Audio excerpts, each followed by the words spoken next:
Hello and welcome back to another episode of Girl vs. World. So happy to have you.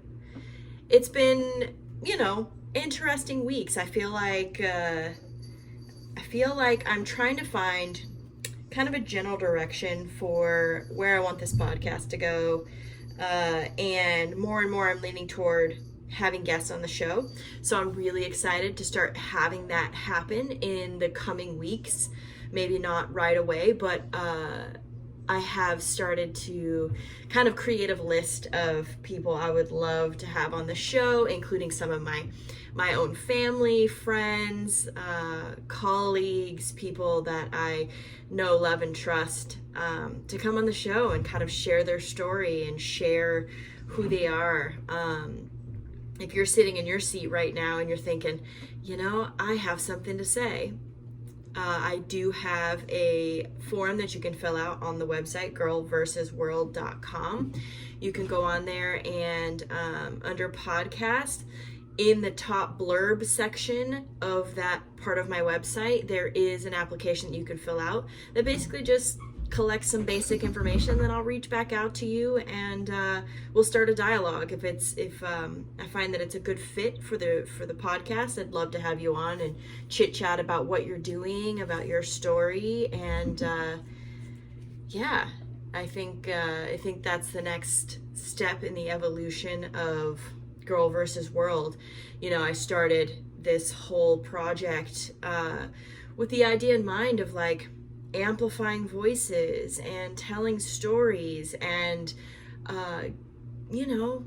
putting information out there so people can feel a little less alone. I think that was my biggest thing in going through a lot of portions of my life, is I felt that I was alone. Even though I wasn't physically alone, I've always had people in my life, or roommates, or family and friends, but a lot of times, the things that happen between our ears, inside of our head, it's a very, very lonely place to be. I mean, you could be in a relationship and feel so alone. So my whole goal with Girl versus World is to kind of break that open and show people that you actually aren't alone in just that, right? And just feeling alone. There's so many of us out there that feel alone even when we're in a room full of people, and when we're going through some of our deepest, darkest places,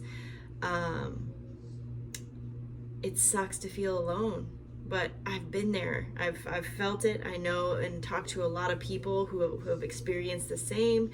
And so if you have a story like that, if you want to talk about it, we can keep your identity private as well. If you would just like to come on the podcast and be a Jane Doe or a John Doe or a they Doe, I don't know what you would call the non-binary version of that, or the genderless version of that, but we can create a fake name for you too if anonymity is important due to your job or your family, or you don't want your kids to know, or whatever the case is, but you do want to tell your story. We can also work with that.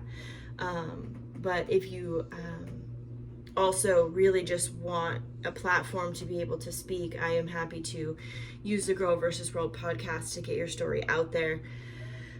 So that's my little pitch about where I plan to go with this podcast, and what I intend to do as far as starting to get more people on the show and hearing your stories and talking with you. And if you have a message of hope, come on in, share it with us. So again, if you go to the website girlversusworld.com, click on podcast, it's in the top blurb section above where you would click to each individual podcast. It's in there, so you can fill that out if you want to be on the podcast.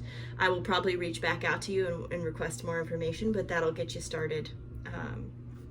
All right, so a lot of what I'm feeling lately has to do in the realm of relationships and dating.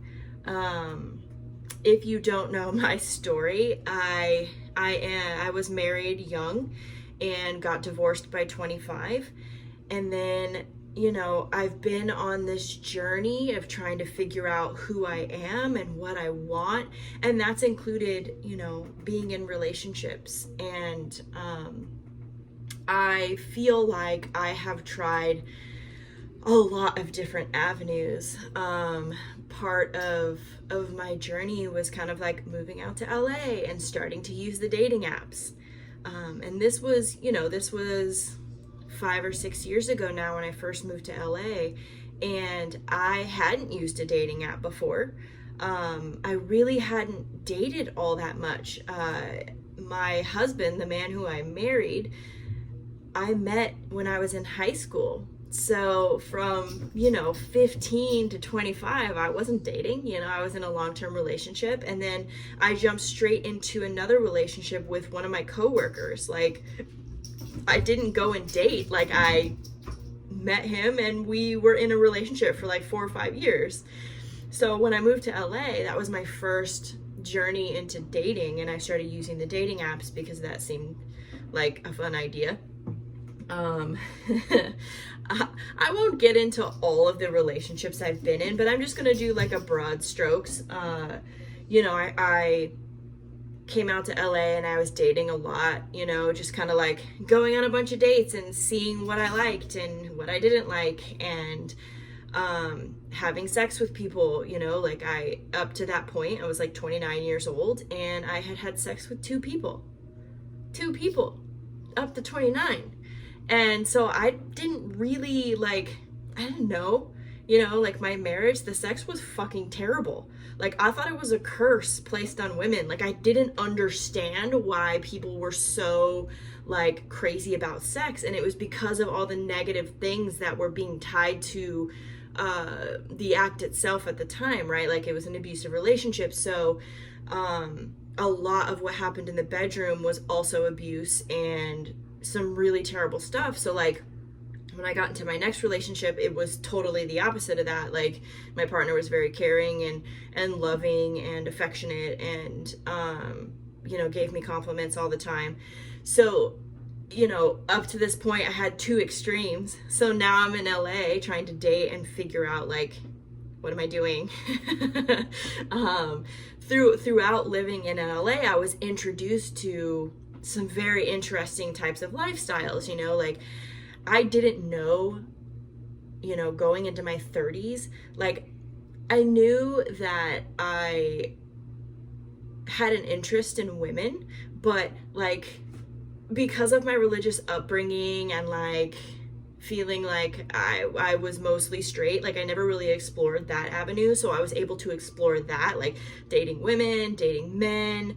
I ended up involved with someone who was polyamorous, which, if you're not familiar with polyamory, it's a relationship style where everybody has multiple partners, sometimes not, but usually they have multiple partners and everybody knows about each other and everybody has each other's consent, right? So it's very consensual, and, kind of like an open type of lifestyle. I had never heard of polyamory before moving to LA, and I was like, this sounds crazy. Like, how do these people manage their jealousy? Why would they want to share somebody? Like, my ideas of monogamy were like so deeply ingrained in how I saw relationships, and like this idea of like ownership and jealousy and like one woman, one man. Like, my idea of relationships was very closed, and so I started dating polyamorously, and it really opened up my eyes to where I was trying to control my partners, where my own jealousy and insecurities were, because a lot of what jealousy is it has to do with things inside of yourself, right? Like, when I get jealous, it's usually because it's like, oh, well, I think that girl is prettier than me,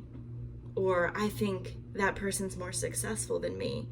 Like, it's always me comparing myself to that other person, because I've found, and this is a really shitty thing to admit, but I'm gonna say it, if like my partner was talking to someone who I found less attractive or less successful or like not a threat, it wouldn't even occur to me to be jealous because I'm like, well, I'm better than that person. And that's fucked up.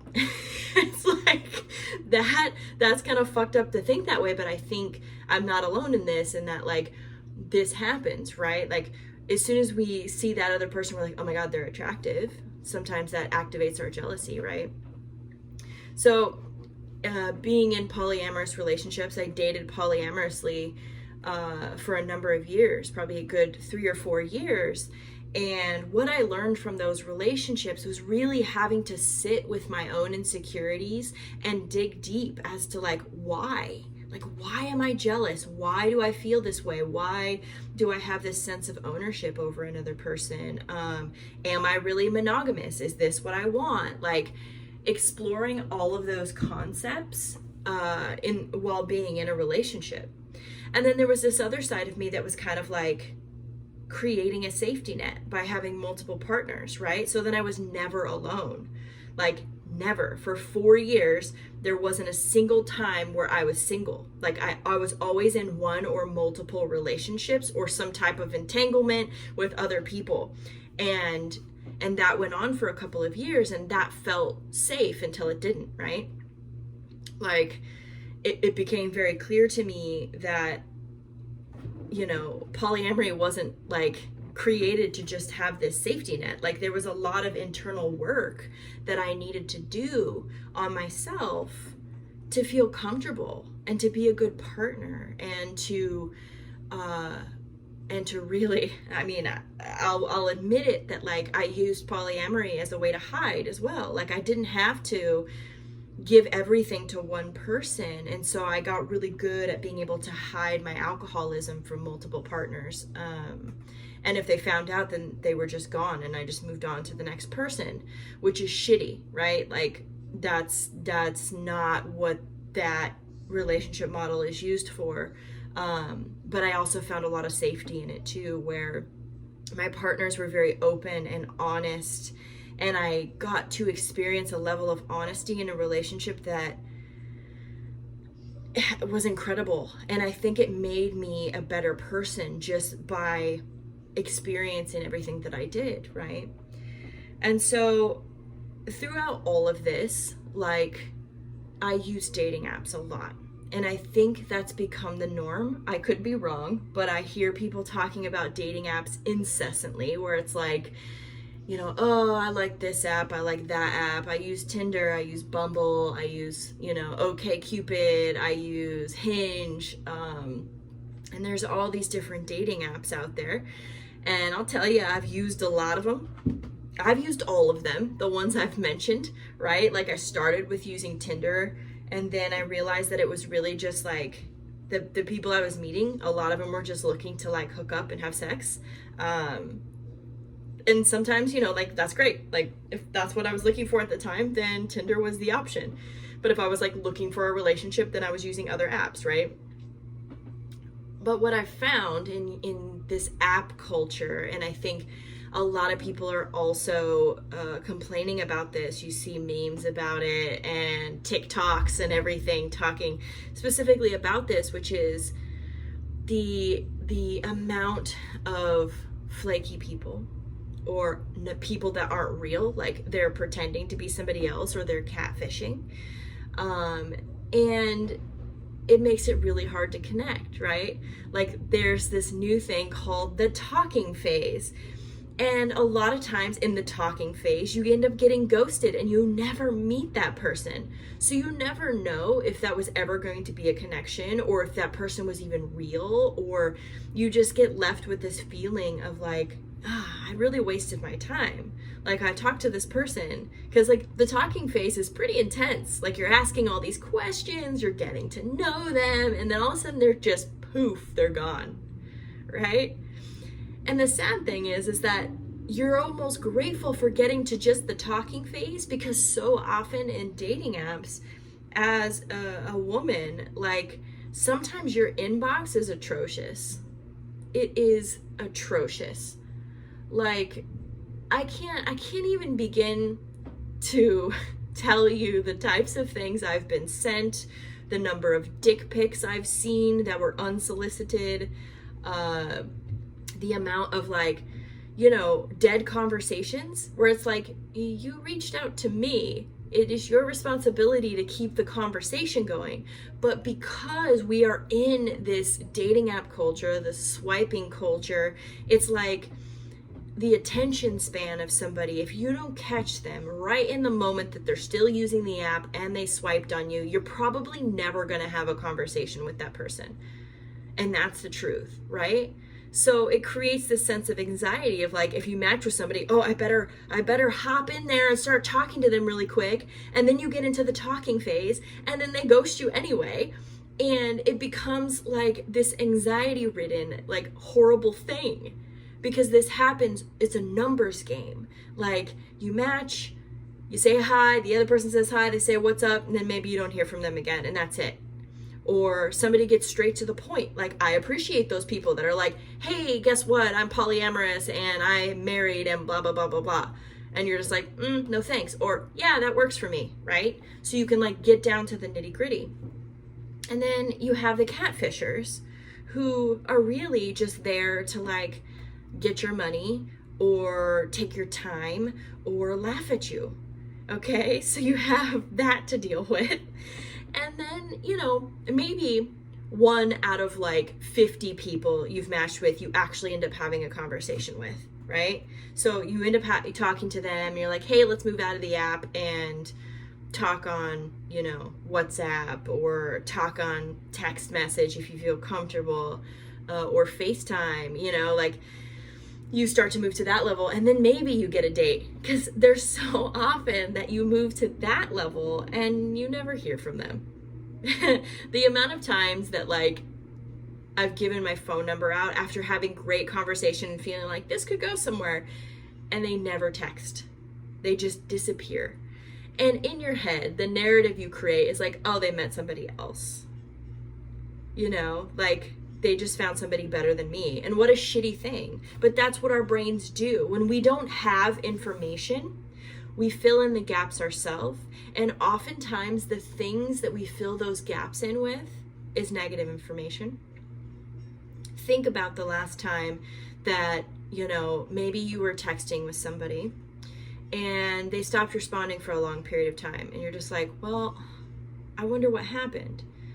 And for a little bit, you might justify it. You might be like, oh, they probably were just tired, or they were busy, or, maybe they'll just text me tomorrow. And then you just like don't hear from them for a while. And your brain starts to pick information based on your previous experience in relationships. So if you were someone who was cheated on, or if you've ever dated like an alcoholic or a drug addict, like silence is like the worst fucking thing. Like, I can speak from experience on this. Like, I've been in a relationship with someone in active addiction, and when they go quiet, it's terrifying. Like, if I'm hearing from you, then I know you're okay. But when you go quiet, then my brain was like trained in that relationship to be afraid. So now, moving forward, like I still have residual from that. So like if I was talking to someone on a dating app and they were like really good at communicating and then they stop, I'm like, oh my God, something bad happened. Like my brain has been trained to think that once someone stops talking, something bad has happened. That's even happened recently in my current relationship, where I'm used to getting the good morning text and the good night text. Well, I didn't get a good night text or a good morning text, and I'm like, oh no, something's wrong. And my brain starts to fill in the information where it's like, okay, well, what did we talk about that day? Maybe I offended him, or maybe I overstepped, or whatever. And then my brain starts to backfill it with, whatever. Sometimes it's based on previous information. Sometimes it's based on previous relationships or things that have happened. And that's a natural process for our brain to go through. That's not a great thing to happen. It doesn't feel good. And at a certain point, you catch yourself doing it where you're like, okay, is what I'm thinking based on actual information, or am I just working myself up and assuming negative things because I don't have all the information? So the best advice I can give you when you're in that cycle is to talk to your partner. Just talk to them. Be like, hey, it seems quiet. I just want to make sure that we're good. Like, I just want to check in, because at the end of the day, when you have the information, then you're not worried about it, right? Like, you're not backfilling unless you have unless you've been in a relationship with this person and they've cheated on you, they've lied to you, if they are in active addiction, if they have a tendency to ghost and just disappear for chunks of time, like, you can talk to them, but if they continue to exhibit that kind of behavior, like, you're never going to find relief from that.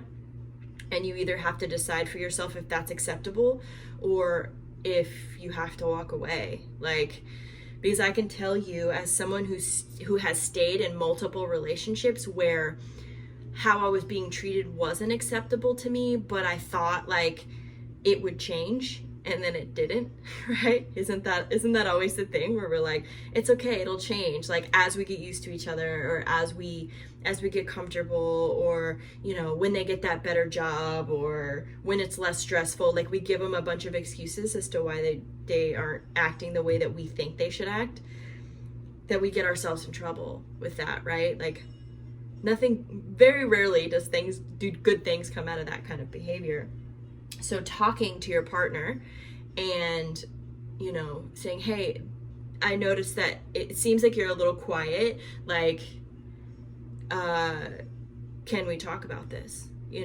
It's important if you're feeling those things, because you don't want to just hold them in and resent them for it, right? Like, that would be bad. So, in dating, like, we are all being conditioned right now with this idea of like, swipe left, swipe right. Like, if this person doesn't want to talk to me, it's fine because I have access to so many other people.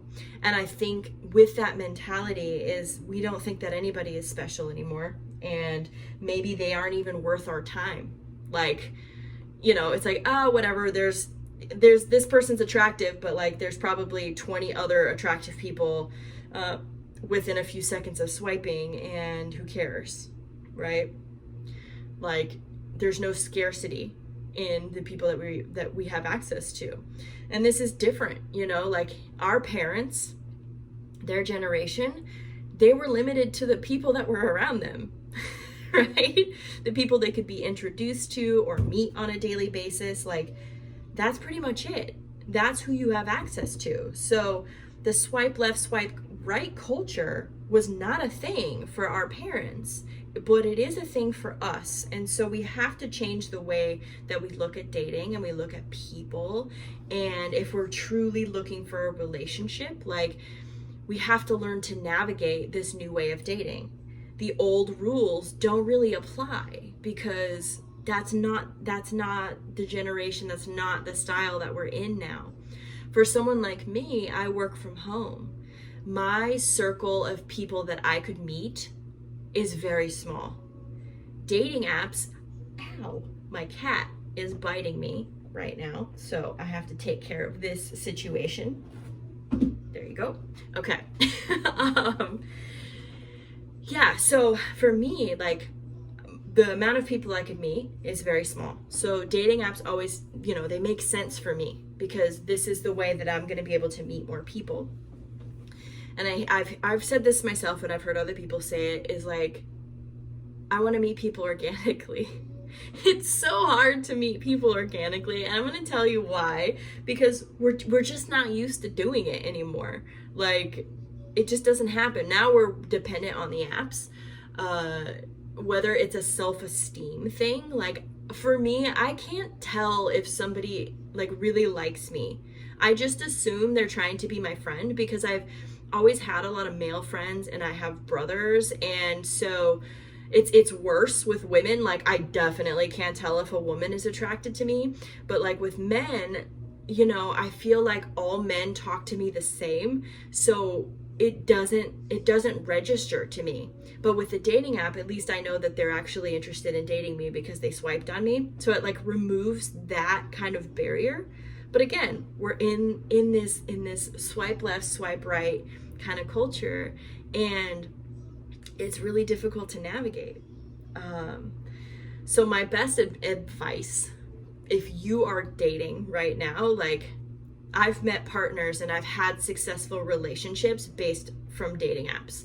I've met some really cool people. I've met some friends that I probably will always be friends with, but won't ever date. I've had nightmare dates. I've had great dates. I've had it all, I feel like. And I've dated monogamous people and polyamorous people and people who like open relationships and people who only want something casual. Like, there's so much out there. So my advice is to sit down and figure out what it is that you want. Okay? Without the dating app, don't start swiping yet, but like, make a list of what you actually want. Start with, what kind of relationship style do you want? Are you looking for something casual? Are you looking for a situationship? Are you looking for an actual committed relationship? Are you looking for marriage?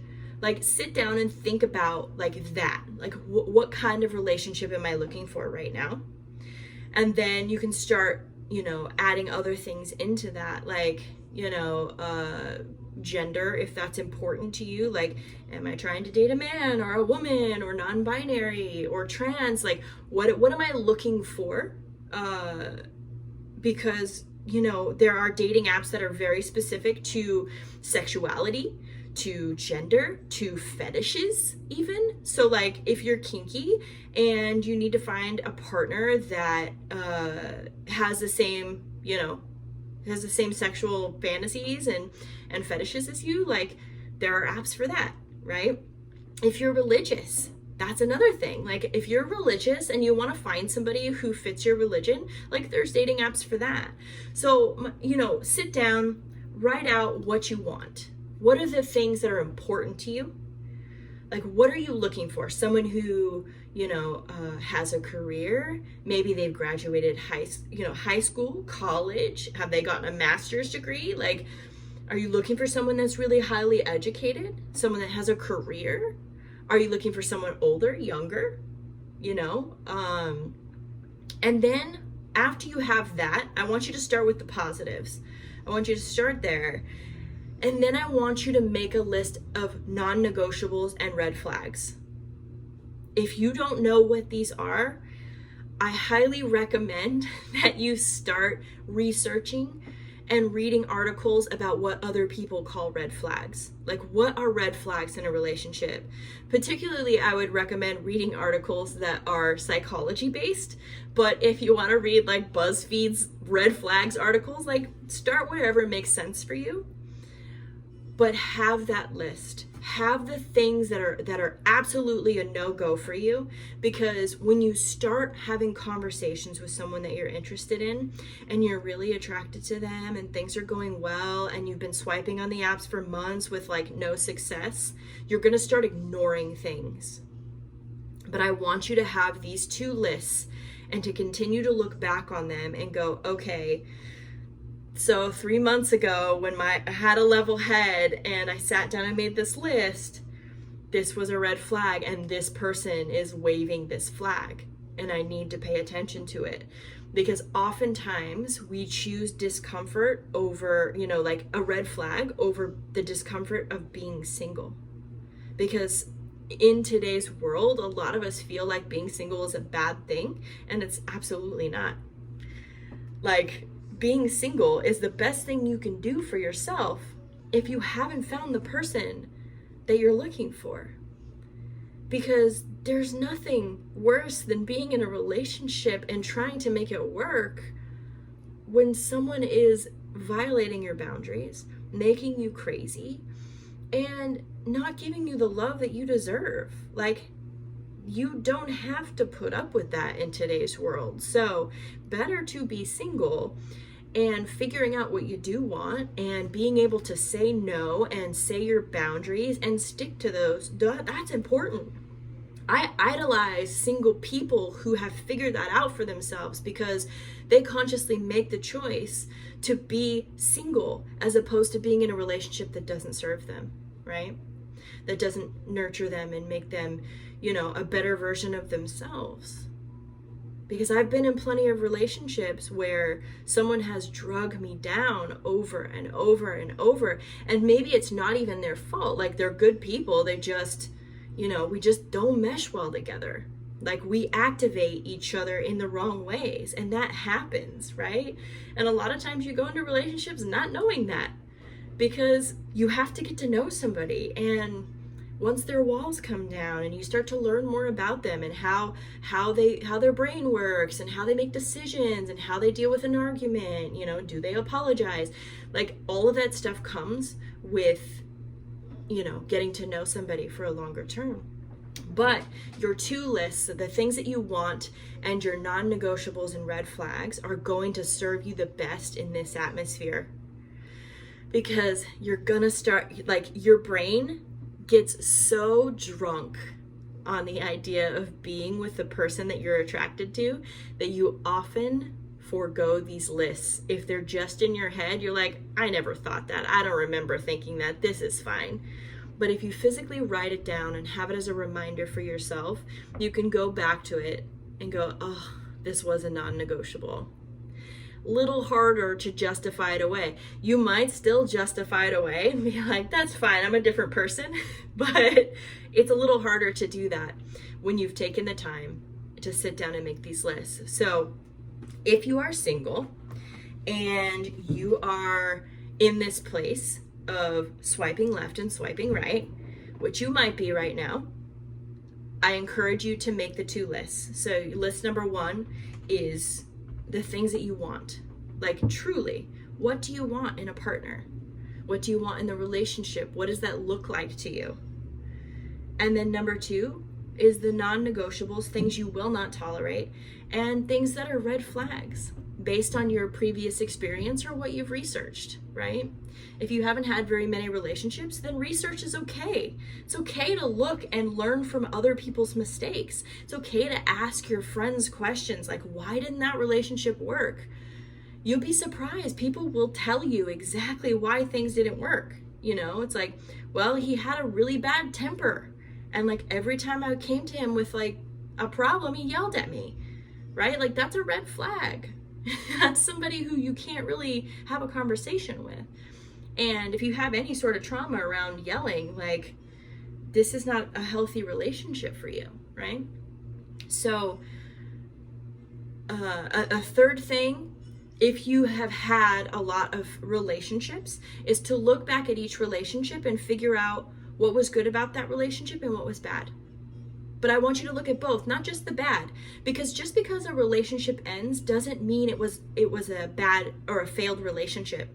Some of our relationships in our life are there for a reason, and they are only there to be temporary, right?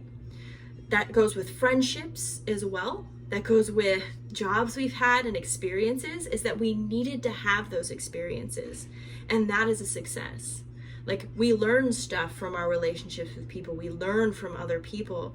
And even though all of your relationships prior to this did not make it, doesn't mean that they were a failure.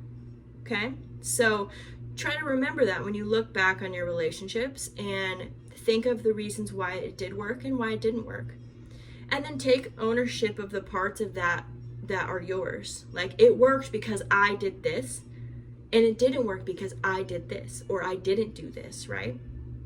So I encourage you to go into this process with a more thoughtful mind and a thoughtful heart, knowing what you want, identifying that, and then sticking to those boundaries and saying, I will not settle for anything less than what's on my paper here. That's what I did. I've been in therapy for a couple of years now, and I've been working really hard on trying to have better boundaries and trying to be less codependent and trying to find someone in my life who matches with me, right? They match my energy, they have goals and aspirations, and someone who really wants the same things that I do, at least on a very basic level. Even though we may be very different people, we need to be going in the same direction at the same speed. And so I made my lists of like what I was looking for and my non-negotiables, and I stuck to that, you know. And I have my partner now, and I think he's great, and it's very new, and we're, you know, still learning about each other, but so far there's nothing in the red flag column that I'm seeing here, you know. So I keep going. And that's what I encourage you to do as you're dating and swiping left and right and having conversations. It's important to talk about the things that you want and to see if that person wants the same things as you, because the last thing you want to do is waste your time on somebody who's just there for a day or two, right? There's plenty of those. They're like vacation fuckers, I call them, where they're swiping just to like hook up while they're in town. I live in Los Angeles, so that's huge here, where people are just visiting and looking for something casual. And if that's what you're looking for, totally fine. I'm not here to judge you. Like, it's up to you to determine what you're looking for and then to stick to those boundaries. So in this culture of swipe left and swipe right, I recommend creating your lists, sticking to those lists, and not settling for anything less than what you want and what you deserve, because you're worth it. I'll talk to you next time.